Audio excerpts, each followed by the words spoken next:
Most Americans spend decades preparing for retirement without realizing they're also preparing for the biggest tax bill of their lives, not while they're working. After they retire, the IRS doesn't just tax the money you take out of your retirement account. In certain years, it can tax that same dollar twice, once as ordinary income, and a second time by quietly pulling more of your Social Security into taxable territory. Most retirees never see it coming because it isn't listed as a warning anywhere. It shows up 2 years later as a surprise increase on a Medicare bill tied to a decision you already forgot you made. By the time most people notice the pattern, they've already lost thousands of dollars they could have kept, legally, with the right timing. Stick with me, because by the end of this video, you'll know exactly which years are dangerous and exactly what to do instead.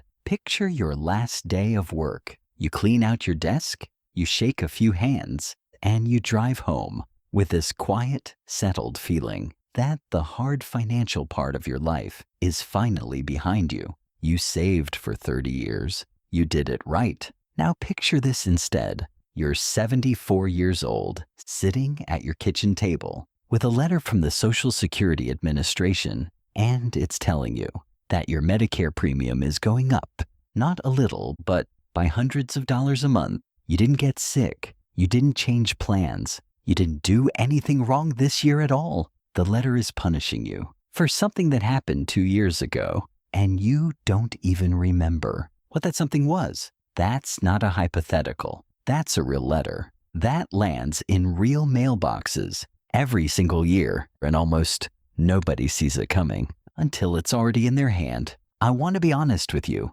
about how I found this out, because it wasn't in a classroom, and it wasn't from a financial advisor pitching me something. It was me, alone, at my own kitchen table, adding up every account I owned. My 401k, an old IRA from a job I'd left a decade earlier, some savings on the side, just to finally see the whole picture. Before I got closer to retirement, I expected a number that would make me exhale. Instead, I found something that made me sit back in my chair and read it twice. Almost every dollar I had saved was sitting in accounts the IRS hadn't touched yet. Not because I was hiding anything, because that's exactly how those accounts are built to work. You get the tax break now, and the government collects later. I had spent years watching that number grow and feeling proud of it, and it had never once occurred to me to ask a much more important question. What happens on the day the government finally decides it's time to collect? That one question turned into months of digging, reading IRS publications most people never open, talking to people who specialize in exactly this kind of thing. And it led me to an uncomfortable realization. There isn't one retirement tax trap waiting out there. There are 4. They don't show up on your account statement. They don't send you a warning in your 50s. And by the time most retirees notice them, the money is already gone. So that's what today is about. I'm going to walk you through exactly what I found. The 4 traps that catch people who did everything right for 30 or 40 years, and then the specific legal moves that keep you out of them. Stay with me through all 4 because they connect to each other in a way that changes how you'll think about your accounts by the end of this. Let's start with the one hiding inside something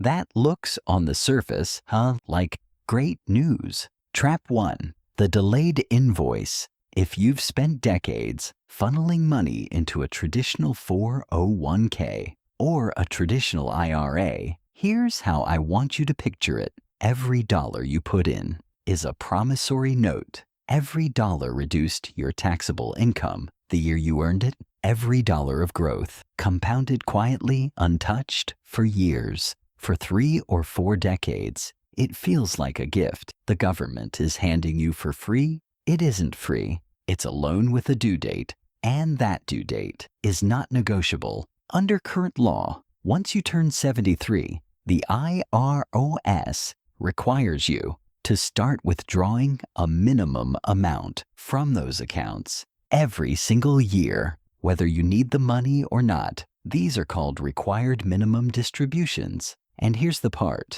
that catches people off guard. The amount you're forced to pull out is calculated using your account balance and an IRS life expectancy table, which means the better your investments performed over the decades, the bigger that mandatory withdrawal becomes. The very account you were proudest of growing quietly turns into the exact thing that pushes you into a higher tax bracket than you were ever in while you were working. Sit with that for a second, because it's genuinely backwards from how we're taught to think. Growing your account isn't the mistake. The mistake is never once asking, while you still have time, to do something about it, what that forced withdrawal is going to look like 10 or 15 years down the road. And the government does not treat this lightly. If you miss a required withdrawal or don't take out enough, the IRS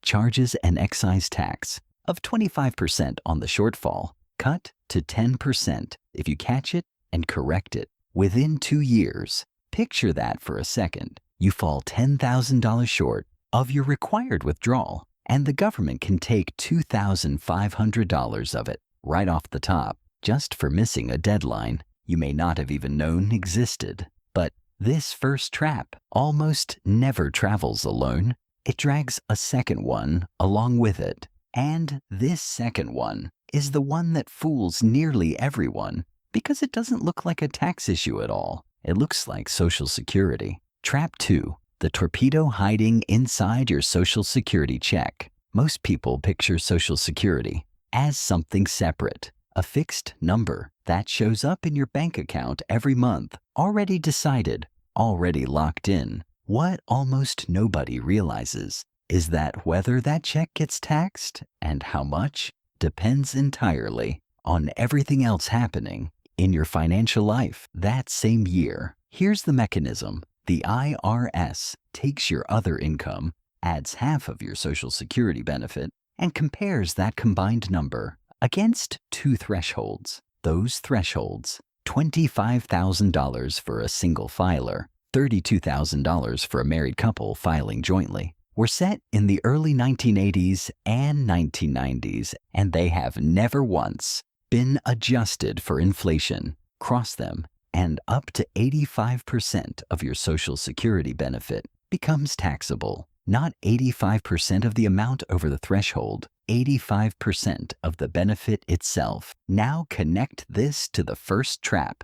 That required withdrawal, forced on you, starting at 73, counts as income for this calculation, which means the exact same withdrawal that just pushed you into a higher tax bracket can, in the same breath, drag a huge slice of your Social Security into taxable territory too. One mandatory withdrawal, 2 separate tax hits. Nobody plans for this because it never arrives looking like one connected event. It arrives looking like 2 unrelated pieces of mail that just happened to show up the same spring. Some planners call this stretch of years the retirement tax torpedo, and I think that name earns itself. It's the window, usually your early to mid-70s, where every additional dollar of income doesn't just get taxed once. It gets taxed once for raising your bracket and taxed again indirectly for pulling more of your Social Security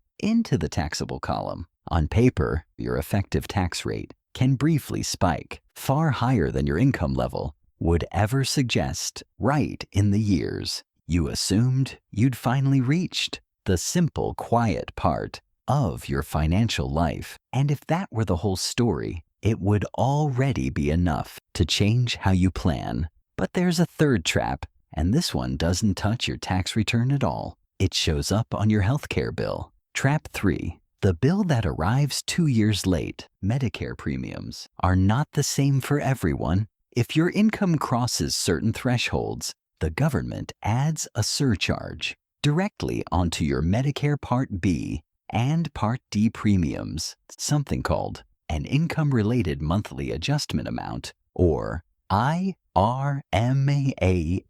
Here's the detail that catches nearly every retiree off guard. It is not based on your income this year. It's based on your tax return from 2 years earlier. So picture this. You take one unusually large withdrawal, maybe to redo a kitchen, maybe because your required minimum distribution collided with some other income that year, and you move on with your life. 2 years later, with zero warning, that decision quietly resurfaces as a higher Medicare premium, deducted straight out of your Social Security check. I've talked to retirees who saw that premium jump and had absolutely no idea why, because in their mind, that spending decision was 2 years old and long forgotten. The government hadn't forgotten. It was just waiting. This is the trap. I find the most unsettling of the four, honestly, because unlike income tax, most people have never even heard the term IRMAA.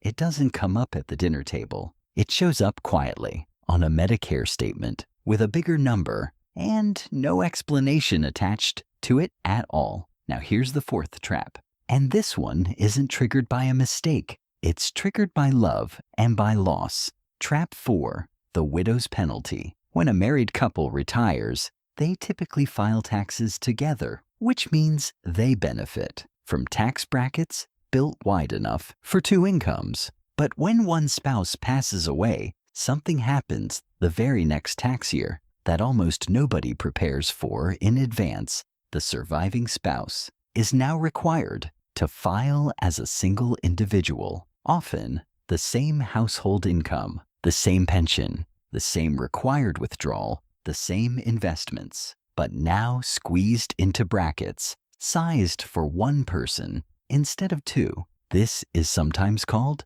the widow's penalty, and it can mean a significantly larger tax bill arriving in the exact year someone is already grieving the loss of a partner of 40 or 50 years. Nobody designed this to be cruel. It's simply what happens when the tax code assumes 2 incomes and life delivers one. And because it only becomes visible after a death, almost nobody plans for it while both spouses are still healthy, sitting at the same kitchen table, still able to do something about it. How the 4 traps actually connect. Now step back with me, because I don't want you to walk away thinking of these as 4 separate facts. They're one system. A large, traditional retirement account grows quietly for decades, feeling like pure success. At 73, it forces a withdrawal. That withdrawal raises your tax bracket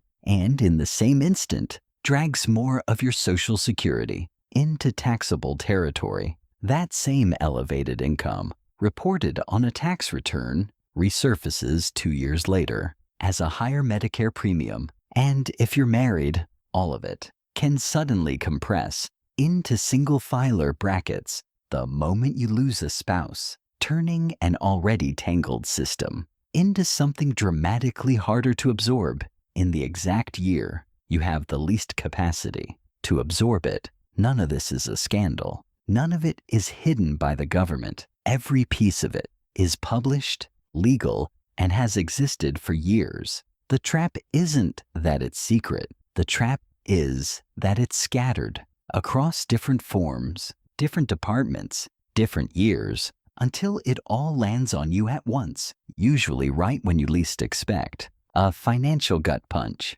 So, let's talk about what you actually do about it, because a warning without a plan is just anxiety, and I don't want to leave you with that. The fix? Part 1. Roth conversions timed correctly. A Roth conversion means intentionally moving money out of a traditional account and into a Roth account, paying tax on that amount now at today's rate in exchange for it growing completely tax-free from that point forward, with no required minimum distributions ever attached to it again. The ideal window for this is usually the stretch right after you stop working, but before your required withdrawals kick in, most often your early to mid-60s. In when your income and therefore your tax bracket may genuinely be lower than it will ever be again, done deliberately, spread across several years, instead of dumped in all at once.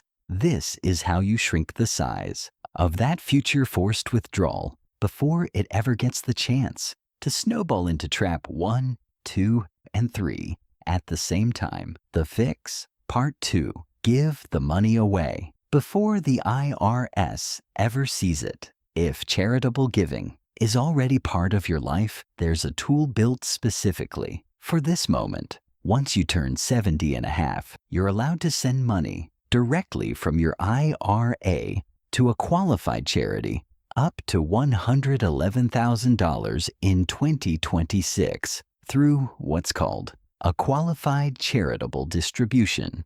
That amount counts towards satisfying your required minimum distribution, and it never touches your taxable income at all. It never shows up in the Social Security calculation. It never shows up in the Medicare calculation. It simply skips the entire system. If giving is already something you do, this single move can quietly diffuse trap 1, trap 2, and trap 3 at once in the same transaction. The fix, part 3, choose which pocket the money comes from. Most retirees withdraw money reactively, whichever account is easiest, whichever one is sitting closest to hand. A more deliberate approach treats your traditional accounts, your Roth accounts, and your regular taxable investments as 3 separate levers and pulls from each one on purpose, year by year,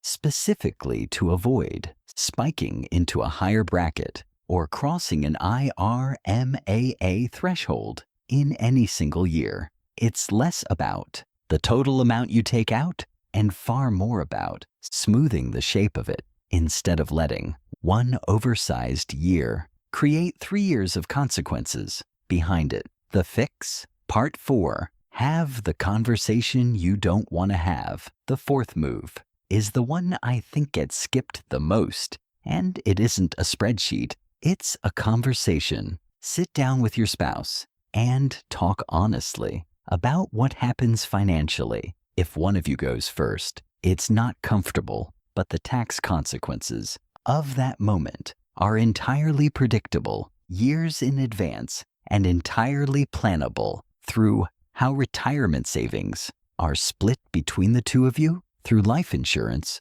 through Roth conversions, done specifically with this scenario already priced in. The couples who avoid the worst version of the widow's penalty aren't the luckiest ones. They're the ones who had this exact conversation while there was still time to act on it. What I want you to take from this, here's what I keep coming back to months after I first sat down at that kitchen table. Nobody sets out to make these mistakes. I certainly didn't. I saved diligently. I contributed consistently. I did every single thing I was told to do for 30 years, and none of it made me immune to a system that simply waits until later to collect what it's owed. The people who avoid these 4 traps aren't smarter than the people who fall into them. They just found out about the connections a few years earlier while there was still time